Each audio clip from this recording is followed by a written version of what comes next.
Let's go Broncos! The truth is about to hit, so buckle up, because what I'm about to reveal could change the way you view the Denver Broncos defense. There's a quiet storm brewing within the secondary, and while most fans are still celebrating the team's winning streak, I have some pressing concerns you need to hear. Trust me, by the end of this video, you'll see one of our starting cornerbacks in a completely different light. I'm talking about blown coverages, shocking statistics, and a potential change that could define our season. If the Broncos want to make a serious playoff run, maybe even the Super Bowl, Sean Payton will have to make some tough decisions. And I'm here to show you exactly where those decisions are headed. But before we get started, hit that like button right now if you're feeling orange and blue, and leave a comment saying, "Go Broncos!" It's time to beef up the defense, because this video will generate a lot of conversation. Now let's find out what's really going on with the Broncos cornerbacks. Now, let's get straight to the point. The Denver Broncos are on a hot streak, momentum is on their side, but there's a glaring weakness that could derail everything if it's not addressed. That weakness is in the secondary, and specifically, the cornerback position opposite Patrick Surtain too.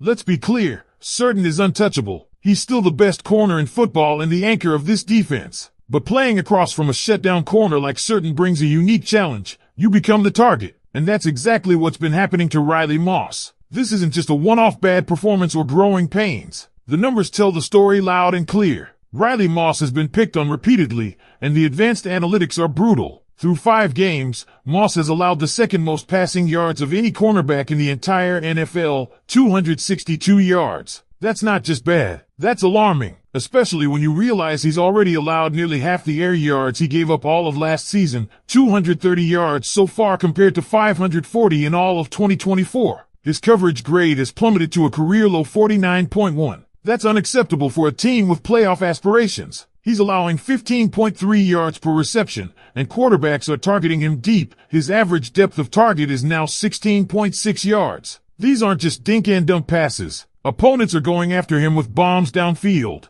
And while he has only given up 1 touchdown, that one stat doesn't erase the reality. Moss is the weak link that opponents are exploiting. Now, to be fair, we understand the difficulty of playing opposite Pat Surtain. No one's going to test PS2, so the attention shifts to the other side. But here's the thing, if you want to compete with the likes of Josh Allen, Lamar Jackson, and Patrick Mahomes, you can't afford to have a cornerback giving up this many big plays. 1 or 2 blown coverages can change the outcome of a playoff game. And right now, Riley Moss is a liability in that kind of matchup. So what's the answer? In my opinion, and I don't say this lightly, it's time to bench Riley Moss. Not in the sense of cutting him or never letting him play again, but in the sense of shifting him to a rotational role where he's used in specific matchups, specific downs, and situations that better suit his strengths. The Broncos have other options, and they need to explore them immediately. Enter Jade Barron. This kid is flashing signs that he's ready for a bigger role. Against the Eagles, in a critical late-game moment,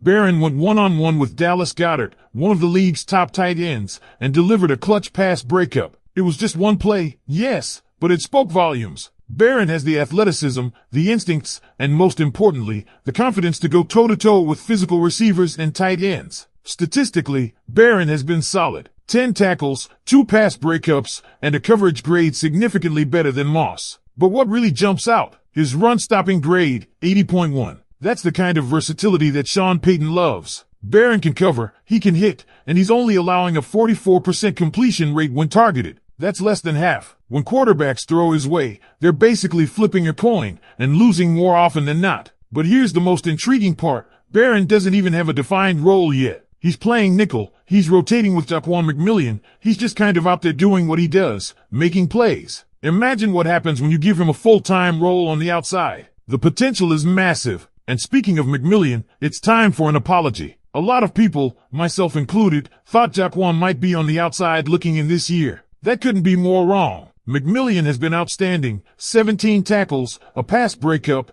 and believe it or not, a coverage grade even better than Patrick Surtain's. Yes, you heard that right. He's only allowed 65 air yards all season compared to Riley Moss's 230. And his run defense? A jaw-dropping 92 grade. This man has been everywhere. He's earned the starting nickel role outright. Because if we're being real here, sticking with the status quo might be the riskiest move the Broncos could make. Let's remember what's at stake. This isn't about favoritism or patience or development timelines anymore. This is about winning football games now. This is about building a defense that can survive January and thrive in February. And keeping Riley Moss on the field for 60 minutes every week, when the numbers are screaming otherwise, is a gamble that Sean Payton might not be willing to keep taking. Let's dig a little deeper into the dynamics of that cornerback trio. When we talk about Jade Barron, what stands out is his play recognition. This guy isn't just reacting, he's diagnosing plays in real time, something you rarely see from rookies. And he's not just hanging in there, he's making impact plays. That play against Goddard wasn't a fluke. Barron positioned himself perfectly, anticipated the throw, and made a physical, clean pass breakup. That's NFL-level poise against a seasoned veteran. What more do you want from a young corner fighting for a permanent role? As for McMillian, the numbers tell part of the story, but it's the film that seals it. This guy is relentless. He's sticky in coverage, sharp in his reads, and plays with an edge. His tackling has improved significantly, and he's more than just a nickel back at this point. He's a tone setter. He's that guy who shows up in big moments and doesn't shy away from physical matchups. In fact, his 92 run defense grade is better than any Broncos corner not named Pat Certain, and that includes Barron, Moss, and every other depth player on the roster. Now, that brings us back to Riley Moss. He's not a bust. That's not the narrative here. But the role he's in right now just doesn't fit the player he is at this moment in his development. He's still valuable, just not as your second starting outside corner. The best way to preserve his value, both on the field and potentially in trade discussions down the line, is to put him in positions where he can succeed. Rotational snaps, special packages, matchups against less explosive receivers. Let him rebuild confidence. Let him contribute without exposing his current limitations. Think about it. If you keep starting Moss and his coverage struggles continue,